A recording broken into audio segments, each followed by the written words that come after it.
On कर दिया? Yes. अभी तक आपने जो चीजें पढ़ा, उम्मीद करता हूं आपको यहां तक तो समझ में आया है। तो अब जो मेरा टॉपिक आने वाला है वो एक ऐसा टॉपिक है, मैं आपको बताऊं, सीबीएसई वाले लोग जल्दी इस टॉपिक को टेक ओवर नहीं करते, और अगर ले लेते हैं तो बहुत अच्छी बात है, समझो क्यों। द रीजन इज दैट अगर आपका ये टॉपिक क्लियर है तो आपको ई इक्वेटोरियल ई एक्सेल पढ़ने की जरूरत नहीं है, आप डायरेक्ट सॉल्व कर लोगे। इतनी औकात रखता है ये टॉपिक। और आज तक कोई एग्जाम ऐसा हुआ नहीं, ना नीट ना जेई, जिसमें इससे रिलेटेड क्वेश्चन ना बने। कुछ बातें हैं जो आपको समझाना है, ध्यान से चीजों को ऑब्जर्व करना बस। और मजा आए तो कॉपी में छापना, नहीं तो छापने की भी जरूरत यहां पर नहीं है। सवाल ये उठता है कि माइनस क्यू और प्लस क्यू, आपके हर सवाल का जवाब दूंगा, परेशान मत हो, धीरे धीरे। ठीक है, पहला पहला डिस्कशन ये हुआ कि डाइपोल जो है, डाइपोल के एक्सिस पर पी पॉइंट रख दिया था। वहां पे इक्वेटोरियल पता करो, ई एक्सेल पता करो, तुमने निकाल लिया। क्या निकाला भाई? 2kp upon are Q. बहुत अच्छा लगा सुन के। और मजे वाली बात था, दोनों का डायरेक्शन सेम था यहाँ पे, इसलिए वेक्टर में प्लस आता था। ठीक, फिर बोला ऐसी जगह पे पी पॉइंट पे कैलकुलेट करो जहां पर नेट इलेक्ट्रिक फील्ड जब निकला तो डायपोल के जस्ट अपोजिट था, और वो वेरिएशन जो कैलकुलेशन आया, वो डेटा जब कैलकुलेट हुआ ई इक्वेटोरियल नाम का, वो वैल्यू आया कितना बच्चे? KP upon R cube. लेकिन इसमें क्या बताया मैंने? माइनस। आया समझ में क्यों माइनस? क्योंकि हम लोग ये समझ चुके हैं कि net electric field on the axis dipole के साथ क्या है? Same direction. But on the equatorial condition में जस्ट डायपोल के अपोजिट है कि नहीं? फिर किसी ने सवाल पूछा कि भाई गुरुजी, अब ना तुम्हें एक्सिस पे रखना है, अब ना तुम्हें इक्वेटोरियल लाइन पे रखना है, पी पॉइंट मेरी मर्जी में कहीं पे भी रखूं, यहां रखूं, यहां रखूं, यहां रखूं, यहां रखूं, यहां रखूं, यहां रखूं, यहां रखूं, यहां रखूं, यहां रखूं, जहां पे भी मर्जी वहां रखूं। अब एक बात बताओ सर, कहीं पे भी पी पॉइंट रखूं, आपका काम है कैलकुलेट करना क्या? E net electric field. मतलब सर मैं बार बार थीटा बदलूंगा, कभी इधर तो कभी इधर, कभी उधर तो कभी इधर, मेरी मर्जी में कहीं पे भी रखूं, आपको हर मोमेंट के लिए कैलकुलेट करना पड़ेगा ई इलेक्ट्रिक फील्ड। बोला हाँ ये भी सही बात है, तुम्हारी मर्जी, ये पी पॉइंट जरूरी थोड़ी है, रखना थोड़ी है कि एक्सिस पे ही रखना है या इक्वेटोरियल लाइन पे ही रखना है, तुम कहीं पे भी रखो, कोई मैटर नहीं है। और अगर तुम कहीं पे भी रखने के बाद अगर मैं क्वेश्चन को कर देता हूं तो वो एक ऐसा जनरल फॉर्मूला तुम्हारे जीवन में आ जाएगा कि थीटा बस पता चले, you are able to resolve the question. मतलब पहली बार में थीटा कितने एंगल पे था डायपोल के साथ? 90 पे। और जब इसके साथ था तो एंगल कितना था? 0 डिग्री था ना, क्योंकि एक्सिस डायरेक्शन क्या है? सेम है। डायरेक्शन सेम होने का मतलब क्या है? एंगल 0 डिग्री है। हाँ सर बात तो सही है आपकी। बोला इसी चीज को समझने की जरूरत है। तो आइए क्वेश्चन पे गौर करते हैं। उम्मीद करता हूं आपको टॉपिक का नाम पता चल चुका है कि we are trying to calculate the net electric field. Net electric field calculate करना है, और नेट इलेक्ट्रिक फील्ड के साथ कैलकुलेशन के साथ हमें क्या ऑब्जर्वेशन करना है? हमें ऑब्जर्वेशन ये ध्यान रखना है कि पी पॉइंट कहीं पे भी लूका में, बस चीजों को ध्यान से देखना है। उससे पहले कुछ बेसिक बात है, अगर आप जानते हैं तो बोल सकते हैं, ध्यान देना मैथ्स वाले खास करके। एक बात बता कि मान लो कोई एक एक्सिस है जिसमें एक्स एक्सिस है और वाई एक्सिस है, ठीक, ध्यान सुनना, और उसमें आर एक पोजीशन वेक्टर है, और उसमें दो कार्टेशियन की बात हो रही है, एक्स और वाई। ऐसे ग्राफ को क्या बोलते हो? थोड़ा जोर से बोलो। कार्टेशियन प्लेन, बेसिकली हम लोग कहते हैं कार्टेशियन कोऑर्डिनेट, है ना बेटा? कार्टेशियन कोऑर्डिनेट ग्राफ, ठीक है। लेकिन फिजिक्स इस ग्राफ को ज्यादा जल्दी एक्सेप्ट नहीं करता है। फिजिक्स है P for physics, P for papa, खतरनाक है कंसेप्ट इसमें। M for maths, M for mummy mother, ठीक है, सब्जेक्ट में पापा है वो फिजिक्स, तो बोलता है ये भाई हलवा है, ठीक है, ध्यान समझना। और केमिस्ट्री और फिजिक्स मौसी वाली रिलेशन, ठीक है, ज्यादा डीप में मजा, आप ध्यान से ऑब्जर्व करो, तुम्हें मजा, आप ध्यान सुनना। अगर मैं आपको बोला आप मेरे घर आ जाओ, आज पार्टी है, सबको बोला, ठीक, तो ध्यान सुनना मेरी बातों को। और मैंने बोला कि आ जाओ मेरे घर पे, तो मैंने कहानी तैयार किया और आपको बता दिया कि आपको आज मेरे घर पे आना है, 5 किलोमीटर दूर बोलकर चला गया, आपके लिए ये शहर तो आम है, आ जाओगे 5 किलोमीटर दूर, आना कहाँ पे है, ठीक है। Is it sufficient data to reach my home, 5 kilometre दूर, तुमको मैं डिस्टेंस बता दिया, ठीक है। अब मैं आपको डिटेल दे रहा हूँ, 5 किलोमीटर साउथ आना है, आ जाओगे, अबे फंस जाओगे। साउथ जो होता है ना, साउथ जैसे तुम डायरेक्शन लिख लो, नॉर्थ ईस्ट वेस्ट साउथ, अभी मैं 5 कदम दूर साउथ में चले जाऊं ना, तो साउथ बहुत बड़ा है भाई, एग्जैक्टली आना क्या है तुम नहीं बता पाओगे, मेरी बात को समझना। तुम बोलोगे सर सही इंडिकेशन दो, तो फिजिक्स कहता है सही इंडिकेशन के लिए तुम्हें कुछ नहीं करना है। बोले क्या कुछ नहीं करना है, बोले कार्टेशियन का साथ छोड़ दो। बोले क्या करूं फिर, तो बोलता है सब बच्चों को सिर्फ 2 बात बता दो। बोले क्या, एक तो डिस्टेंस कि यहां से तुम्हें 5 किलोमीटर दूर आना है, और साथ ही साथ एक और बात बता दो, एंगल थीटा, 60 डिग्री 5 किलोमीटर दूर आ जाओगे मेरे को, ये सुनो। जब भी कभी क्लास 12 ध्यान सुनना, जब भी कभी आर और थीटा के बारे में बात हो रही है, किस बारे में, आर और थीटा के बारे में बात हो रही हो, ऐसे कोऑर्डिनेट को क्या कहते हैं जानते हो, अब बोलो मुंह बंद हो गया,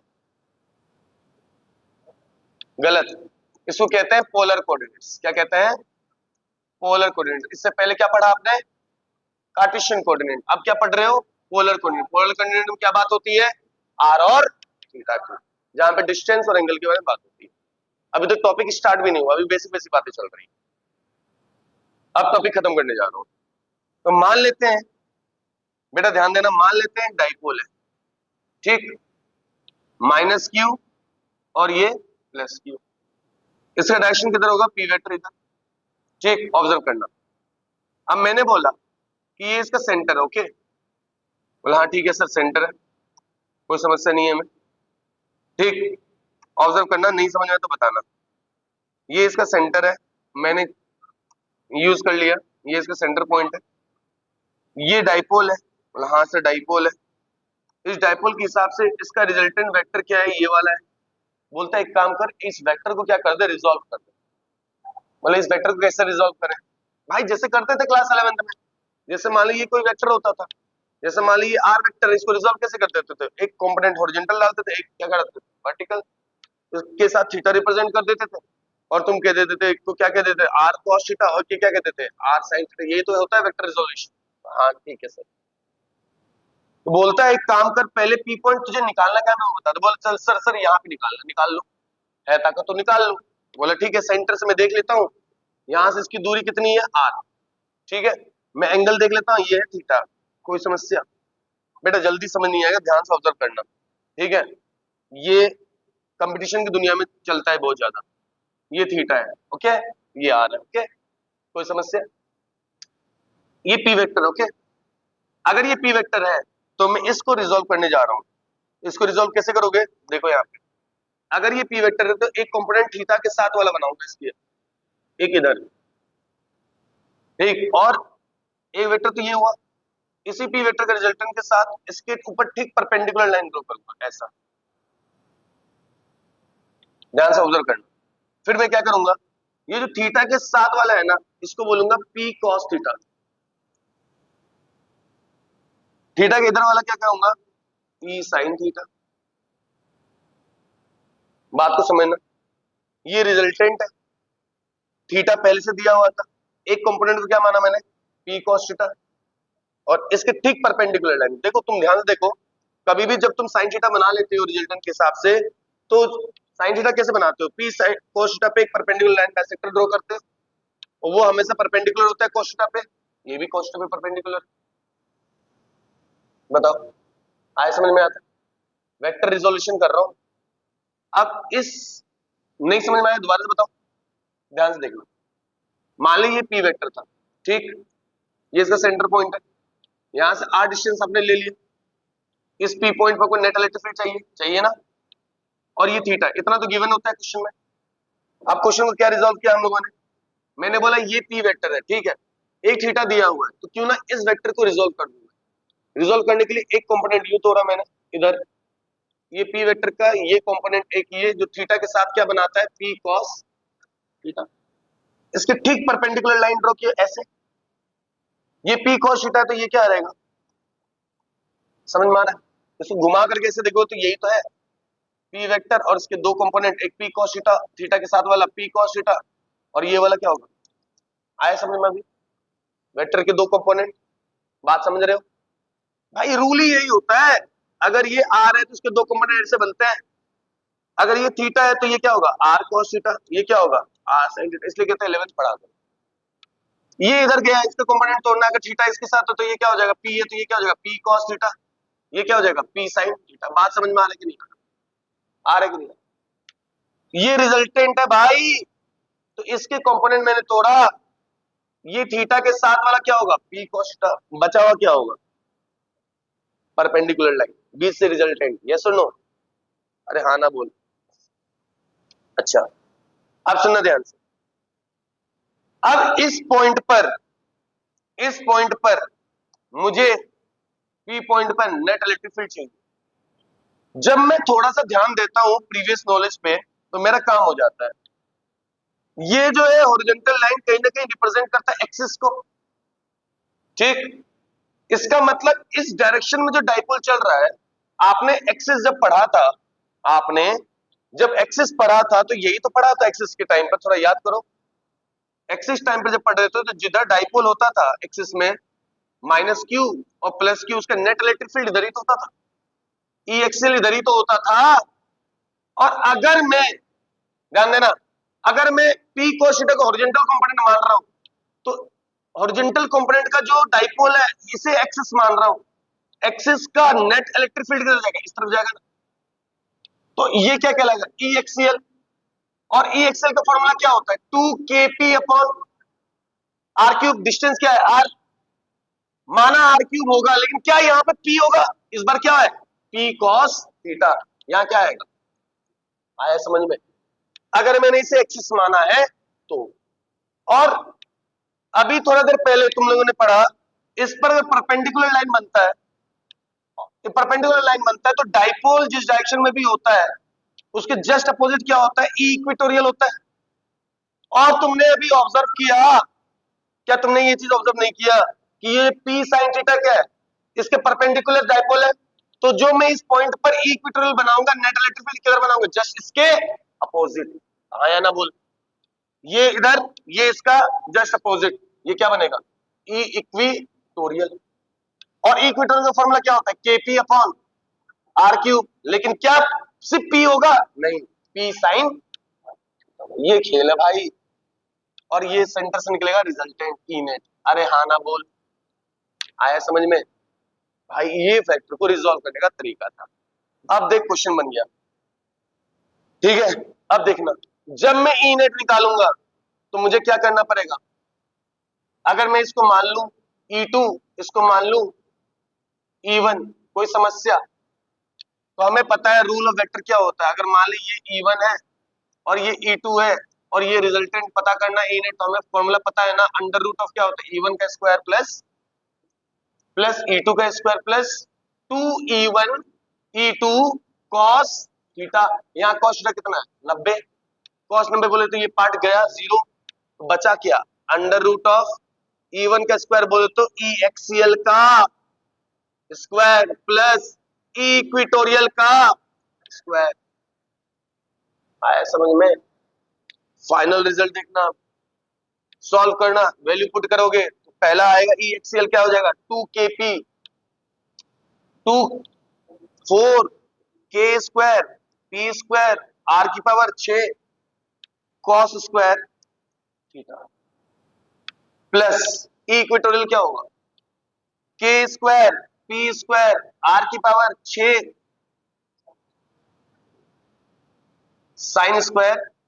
बताओ कितना मैथ तो आता है? आगे रिजल्ट देखो कैसे।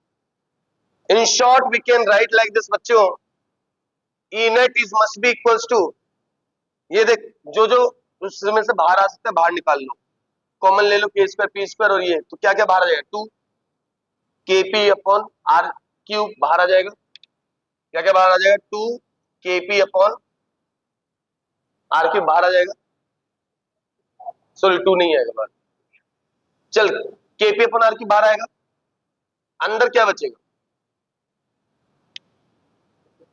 4 cos square theta plus sine square theta रहेगा, बोलो हाँ या ना।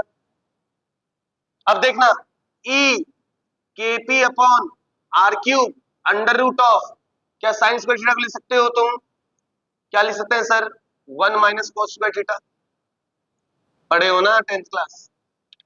4 cos स्क्वायर, ये कितना हो जाएगा? आ गया answer, E at any point आ जाएगा तुम्हारे पास के P upon R cube under root क्या रहेगा? 3 cos स्क्वायर थीटा प्लस 1। अब भाई देख, इस फॉर्मूला का फायदा देख, इस फॉर्मूला का फायदा देखना बिरु, नहीं समझ में आया तो बोलना। इस फॉर्मूला का फायदा देखना। अभी क्या है फॉर्मूला हमारे पास? ई एट एनी पॉइंट के लिए K P upon R cube under root of 3 cos square theta plus 1। यार सिर्फ तुम्हें अगर ये याद है, ई एट एनी पॉइंट का formula, E at any point का फॉर्मूला क्या होता है? ई एट एनी पॉइंट का formula KP upon R cube under root of 3 cos square theta plus 1। याद कर, डायपोल के साथ परपेंडिकुलर होता है तो थीटा क्या होता है? 90। अगर थीटा 90 होगा वैल्यू क्या होगा जल्दी बताओ? केपी अपॉन आर क्यूब, ये क्या हो जाएगा? 0 cos 90 कितना हो जाएगा? 0, और 0 प्लस 1 1, अंडर रूट 1 का वैल्यू 1। जब थीटा 90 होता है तो वो वैल्यू किसका आता था बेटा? इक्वेटोरियल। पहला केस तैयार। एक बात बता, थीटा अगर 0 होगा तो क्या होगा? थीटा 0 होगा तो cos 0 1, 3 प्लस 1 4, तो ई नेट की वैल्यू कितना आ जाएगा? ई नेट आ जाएगा कितना? केपी अपॉन आर क्यूब, और साथ में मल्टीप्लाई क्या होगा? 2। क्या बना? 2 केपी अपॉन आर क्यूब। क्या थोड़ा देर पहले तुम लोगों ने ही बोला था कि गुरुजी जब थीटा 0 होता है तो ई एक्सियल होता है, जब थीटा 90 होता है गुरुजी तो क्या होता है? तुम बस थीटा देते चलो, फॉर्मूला सामने आया समझ में? भाई ये महा इंपॉर्टेंट टॉपिक कहते हैं इसलिए, ठीक है? बस आपको क्वेश्चन रिजॉल्व करना आना चाहिए। This is the concept of the E net at any point. This is the important topic ever from my side. First chapter का यहां तक का टॉपिक मजेदार है, इतने में सिर्फ यही टॉपिक मेरे लिए इंपॉर्टेंट है, इससे पहले वाले सारे टॉपिक हलवा है, ये टॉपिक इंपॉर्टेंट है भाई। ठीक है, पॉज कीजिए, थैंक यू।